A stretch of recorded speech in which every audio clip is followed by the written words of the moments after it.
Oke guys, bersama saya di sini ada Mama Noval. Assalamualaikum. Waalaikumsalam. Ibu namanya siapa? Citra Sumiati. Oke.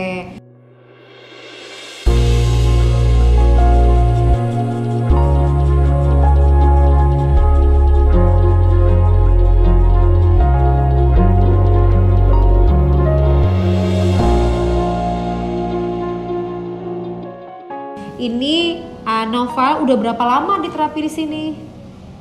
Dari usia 4 tahun berarti sekitar 8 tahun apa bang? Sampai gak ingat lagi. Kamu kenapa bilang 2 tahun? Sampai gak ingat. Sampai lupa dia. Sampai 3 tahun. Tidak, 8 tahun. Sampai 8 tahunnya lalu. Iya. Kamu ingat lagi kecil masuk sini, datang ke sini? Iya. Ketapang. Di Ketapang. Iya, ya Allah Ketapang ya, bener ya. Rumah di Ketapang. Tuh, Kak Cinta masih kecil. Enggak di Ketapang. Di Ketapang, Cinta. Ini di rumah yang ada kontainer itu kan. Astagfirullahaladzim. Oke, pertama kali nganter Novel masih inget nggak Ibu? Masih. Bisa apa? Usia Novel masih 4 tahun. Jadi memang belum bisa apa-apa, masih aktif sekali. Oke, yang paling Ibu ketahui pada saat 4 tahun itu, Novel itu udah bisa bicara? Belum bisa bicara ya lah gitu ya? Masih, kalau istilah saya dulu Bu Kopi ini anaknya kok masih pakai bahasa burung. Nah, jadi Seperti apa tuh? Waktu pertama kali dia masih mengingat satu-satu kata aja. Waktu pertama kali bawa ke tempat Bu Kopi itu setelah saya sendiri mencari tahu kenapa anak saya dari 1 tahun 2 tahun kok nggak bisa bicara. Kendalanya di situ pertama kali. Saya juga nggak memperhatiin fokus enggaknya si anak.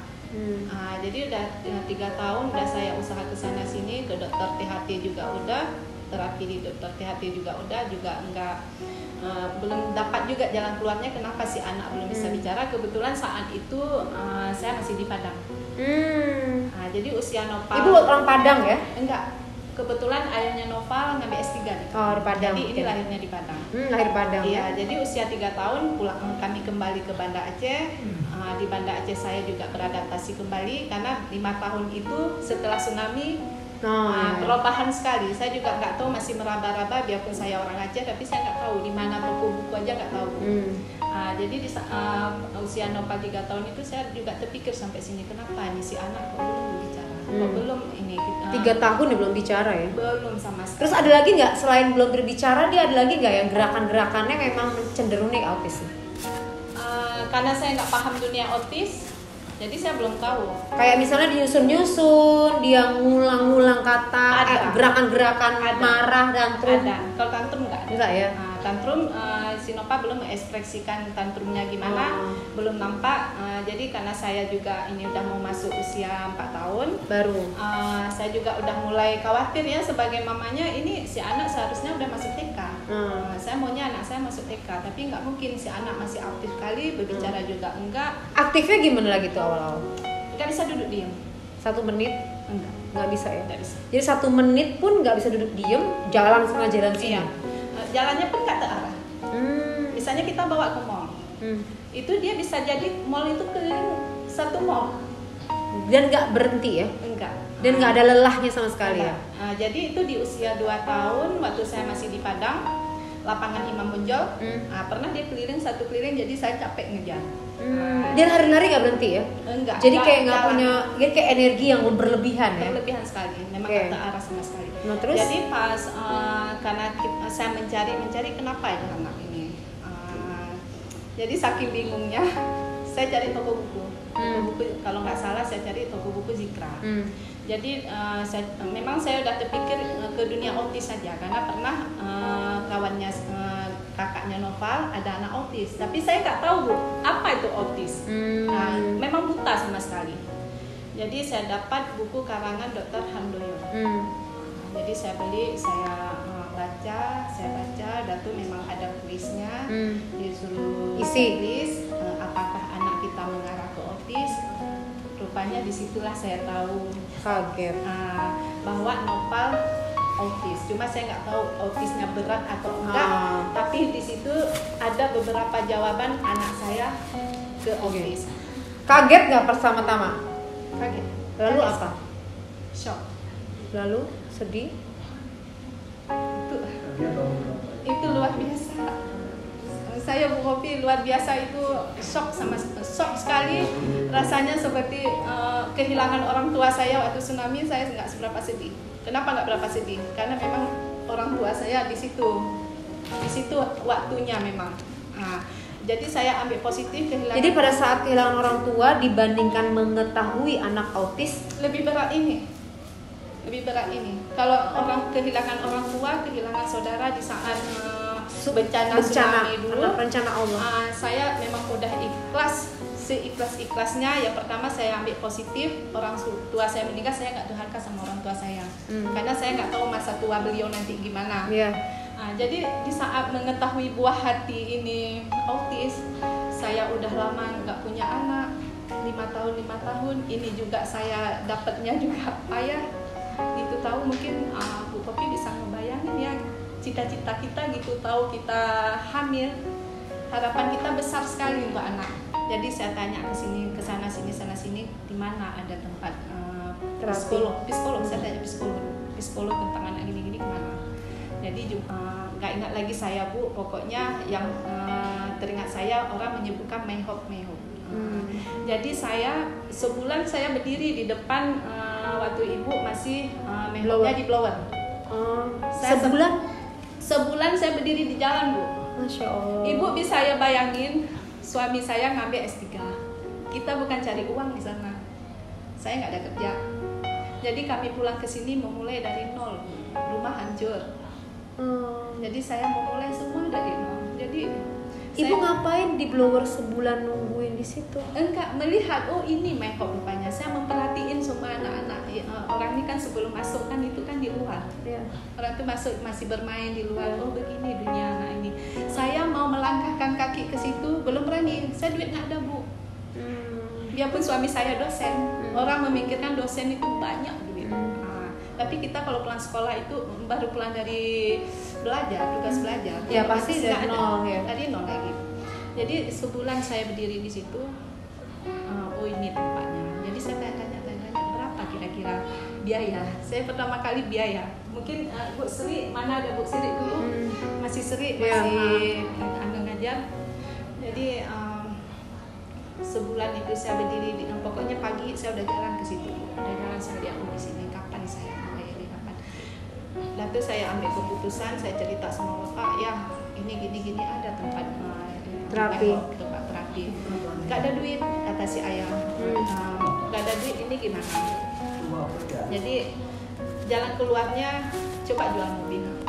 Jual mobil sampai gitu? Saya jual mobil untuk memulai terapi novel pertama. Jadi saya jual mobil, kami jual mobil, baru saya berani ke tempat ibu ke Ketapang. Jadi sampai di Ketapang baru kita jumpa sama ibu. Saya pertama ada konsul dengan Sri. Jadi di situ udah konsul sama ibu. Memang ibu menyarankan terapi kan harus ambil full. Nggak masalah. Tapi lagi itu biaya ya. Iya. Jadi udah tahu dari ibu dari hasil ini berarti ini. Di situ saya mulai tenang dikit, mulai masukin ya. Mencoba menerima dengan ikhlas. Memang harus ikhlas Bu, tapi memang saya yang pertama kali kena shock, saya mengharapkan anak laki-laki saya ini yang menjaga saya waktu tua nanti, waktu saat saya nggak bisa apa-apa lagi, di saat saya meninggal nanti dia yang menyolatkan saya, dia yang mengangkat saya nanti ke kubur. Nggak tahu dia sendiri aja perlu dibantu. Di situ shocknya saya. Belum lagi saya nggak ada saudara. Memang nggak ada tempat curhat sama siapapun, saya nggak tahu kemana saya harus curhat, saya harus mencari jalan keluar tentang nopal, saya nggak ada teman. Nah akhirnya setelah melalui prosesnya, jadi ya seperti kita ngomong tadi bukan, sebulan udah mulai proses terapi. Bisa bicara pelan-pelan. Ibu bisa bayangin saya dari Kaju dengan naik sepeda motor, belum lagi hujan. Tapi ya gimana, novel saya ikat. Mungkin anak-anak lain diikat biar gak jatuh dari motor Bu. Ya Jadi alhamdulillah umur 4 tahun Noval saya nekat aja, bismillah aja. Adik duduk di belakang mama, peluk mama. Pas tidur duduk di depan, saya pakai jaket saya ikat. Pokoknya saya cari usaha, Bu. Saya nggak mau karena dia keterbatasan kayak gini, takut jatuh, takut ini. Alhamdulillah 4 tahun udah bisa duduk di belakang. Alhamdulillah ya. Jadi Bu, sejak saya udah mulai terapi Noval, saya pingin ini biaya terapi ini harus kurang. Harus bisa gimana, harus mensekat itu. Karena yang cari makan satu orang. Jadi saya mulai di rumah juga saya tetap ajarin Noval, semua saya ajarin semua ini. Pokoknya harus bisa. Makanya nutrisi pun dia udah bisa di rumah. Sebelum terapi sejak saya tahu dari buku itu udah mulai saya terapkan. Akhirnya bisa ngomong pas kapan? Noval pas ngomong waktu pertama waktu di My Hub dia masih waktu dia suruh buka pintu masih titak-titu. Berarti Noval udah bisa ini 3 bulan, Bu. Kata yang pertama diucapin apa? Ayah. Apa rasanya? Senang sekali. Senang. Bukan kamu sayang mama. Apa rasanya pas dia bisa Senang, ngomong? bahagia sekali. Pertama manggil ayah, Ya. bukan sayang mama yang jawab. Senang, bahagia sekali, Bu. Cuma ada satu pengalaman di saya, Bu. Saya kan suka gini, Bu. Saya suka ngikutin waktu terapi. Saya tidak melepaskan sepenuhnya sama adik-adik terapi. Saya tetap kerja sama sampai saya ngikutin apa yang dikerjain sama adik-adik terapis. Jadi pas waktu ini kan belum ngomong apa-apa, Bu. Jadi kan ada masas. Saya tanya, untuk apa sikat ini, untuk apa? Yang kasar, yang halus untuk apa? Oh ini Bu, untuk motoriknya Noval. Jadi saya di rumah ikut. Bukan itu, Bu. Saya nggak sikat ya. Pas mandi saya cubit. Bener saya cubit, ingin lihat dia Respon apa enggak? ada respon enggak? Sakit enggak? Gitu saya cubit. Itulah bahasa pertama kali sampai sekarang saya nggak bisa lupain. Saya udah menyakiti anak saya. Mama sakit. Sampai sekarang mama sakit, itu umur 4 tahun. Saya coba memang di sini saya cubit. Saya cubit kenceng kali, Bu. Mama sakit, Mama. Jadi di situ, Bu, alhamdulillah anak saya nggak bisu, anak saya bisa berbicara. Jadi mulailah saya, Bu, saya coba hal itu, Bu, yang saya cubit dia pertama kali itu, Bu, sampai sekarang nggak bisa saya lupa. Ngapain saya cubit dia, tapi saya ingin ngetes motorik dia. Itu luapan ibu ya, luapan ibu untuk mengetahui apakah anak ini bisa bicara apa enggak. Iya, pas ngomong enggak apa dia peka enggak. Karena tadi waktu di tempat terapi kan kenapa kakak-kakak ini masas pakai sikat kasar, pakai sikat halus ya. Saya tanya sama adik-adik ini, kalau nggak salah hari itu Ati Idaman. Yang menstimulasi kulit-kulitnya. Untuk apa itu? Nah, akhirnya ibu coba di rumah dicubit. Saya cubit. Ini katanya respon dia. Langsung keluar suaranya, Mama sakit, Ma. Itu sampai sekarang, Bu, sampai detik ini. Jadi ibu nggak, itu sensitif banget tuh nyubit, itu udah sakit ya. Iya. Ibu nggak pernah mukul sama sekali. Enggak. Ibu nyubit anak seperti itu. Cuma itu ngetes. Ngetes itu aja udah ibu udah sensitif, udah langsung sedih banget ya. Rasanya ya Allah, Dek, Adik bukannya Dek bisa, Dek satu kata sakit, Mama. Sakit, Ma. Enggak saya lepas, Bu. Saya coba memang sakit, Ma. Nah, itulah bahasa pertama. Jadi habis itu udah mulailah saya ini, Bu, saya ambil foto. Saya mulai dari foto ke si anak. Mengingatkan. Ini siapa? Saya cuci foto keluarga. Kami kan cuma berempat. Kakaknya, saya, ayahnya. Jadi asal mau tidur, Bu, saya ngambil cara, Bu, aku mau tidur. Adik ini ayah, adik ini mama. Ya begitu terus, Bu. Insya Allah 1 minggu udah bisa. Langsung ya. Dan ibu sekarang gini, setelah diterapi progresnya kan luar biasa ya, sampai dia sekarang udah sekolah loh. Alhamdulillah. Harapan ibu apa sekarang? Tadinya ibu berharap bahwa Noval yang akan kalau ibu meninggal, ibu meninggal yang akan mengurus ibu. Sekarang ibu punya harapan itu lagi? Dulu, Bu, saya pernah sempat terpikir, itu asal mau tidur ya, Bu ya. Kita sebagai seorang mama melihat anak pasti waktu lagi tidur.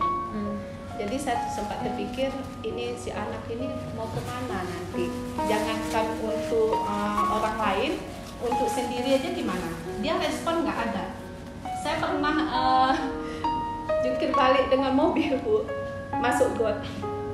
Dia nggak ketawa, nggak nangis, nggak ada respon. Nah, pernah saya masuk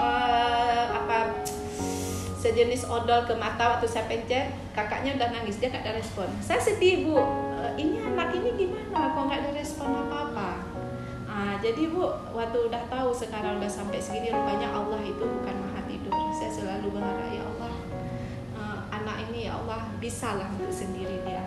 Saya nggak berharap lebih lagi, nggak berharap lebih. Kemarin kita pikir cita-cita kita masa tua kita, bukannya kita masa tua harus dibantu sama anak, tapi di saat kita memang sudah nggak bisa apa-apa. Jadi waktu di saat dia sudah jadi begini, harapan saya Bu, kalau bisa Nopalnya bisa lebih mandiri lagi. Saya nggak ada keinginan maksudnya anak harus jadi sarjana, harus jadi ini, karena makin ke depan ini yang saya pikirkan sekarang, Nopal harus bisa untuk menghidupi diri sendiri. Itu. Jadi mulai sekarang saya juga mau lagi mencari-cari, Bu, apa yang bisa saya ajarkan skill untuk Nopal. Ini bakat minatnya dia seneng ngegambar. Iya, ya kan? Di sekolah juga fokusin itu, aja udah ngegambar. Udah ngegambar aja, karena gambarnya sangat luar biasa. Lihat, coba lihat gambarnya. Jadi Noval ini memiliki kecerdasan dalam mengcopy semua yang dilihat. Jadi gini, Noval lihat sesuatu, dia masuk ke dalam otaknya di bawah sadar, kemudian dia mencetaknya dengan detail gambar tersebut. Lihat dengan detail. Jadi saya asumsiin dia ngeliat di TV ada sebuah episode gambar, kemudian dia foto, jadi kayak punya kemampuan mengfotokopi apa yang dilihat di mata, dia aplikasi dalam kertas, dan ini persis sama.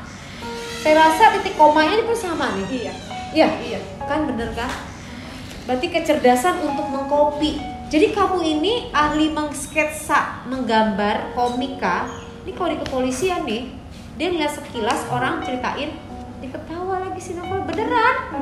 Dia terus nanti tinggal ngomong gini, alisnya begini, matanya begini, dia sketsa ini, jadi bisa deh ya. Ya bisa. Jadi nanti Noval kalau udah gede melukis aja, bikin kartun gini. Ya. Kita uji coba ya guys, nanti gambarnya Noval akan saya kasih ke kaos ya. Kemudian ditaruh di kaos sama ditaruh di tas ya. Jadi merchandise, nanti kamu beli ya. Lihat tuh gambar-gambar real dari Noval. Nih anak My Hope yang ada di Yayasan Amanah Kamu nih. Wih, gambarnya keren loh. Ini bakal nanti kalau bisa laku, wah, Noval bisa dapat duit dari situ. Alhamdulillah. Ya. setengah uangnya buat Noval, setengah buat teman-teman di sini ya. Iya. Ya, oke, nanti dibilangin deh ya. Tolong ya Kak Emma, ini di print gambarnya, ditempelin di ini, di apa sih namanya? Di kaos ya, di tas, dan dikasih ke Pak Marta dulu dong. Ya, dikasih ke Pak Marta nanti orang Kementerian Perhubungan, karena anaknya juga Down syndrome, nanti mau lihat ini nih ya, nanti ya, tolong ya, dikasih gambarnya. Ya, Noval ya? Boleh. Ya, Noval nanti gambarnya berkenan kan, gambarnya nanti akan diambil untuk ditempelin di kaos, nanti ada di gini nih, ada kayak gini nih di kaos. Boleh. Sebelum penutup, ada nggak yang ingin Noval sampaikan ke teman-teman? Ya. Semangat belajar. Ya. Coba bilang, teman-teman, ayo semangat belajar. Teman-teman, ayo semangat belajar. Untuk adik-adik di sini. Untuk adik-adik di sini, Kita pasti bisa berubah terus asal ada usahanya. Yeay, Mama ada yang ingin sampaikan, Mama, untuk orang tua murid yang di sana yang mungkin memiliki anak special need yang lagi putus asa. Apa yang ingin Mama sampaikan? Untuk bunda-bunda atau ayah yang di sana, yang di mana aja berada, kita setiap mempunyai anak yang spesial, tidak perlu putus asa. Tuhan itu tidak akan tidur, tapi kita juga harus kerjasama, harus berikhtiar. Terutama memang untuk terapi penting, tapi yang lebih banyak terapi itu dari ayah bunda dan keluarga di rumah. Jadi bunda-bunda di sana harus tetap semangat. Segala sesuatu tidak akan berubah kalau nggak ada niat dari kita sendiri sebagai orang tua, juga saudara kita sendiri, terutama kakak emak adiknya sendiri. Jadi kita tidak boleh putus asa. Segala sesuatu itu pasti orang lain juga ada kekurangan, mungkin lebih kekurangan dari kita. Tapi kekurangan itu bisa ditutupi dengan usaha kita, dengan tetap berikhtiar dan berdoa kepada Allah Subhanahu wa taala. Amin. Terima kasih Mama, terima kasih Nova. Ya, assalamualaikum. Bilang, jangan lupa like, subscribe, dan share. Bye. Wassalamualaikum warahmatullahi wabarakatuh. Wah.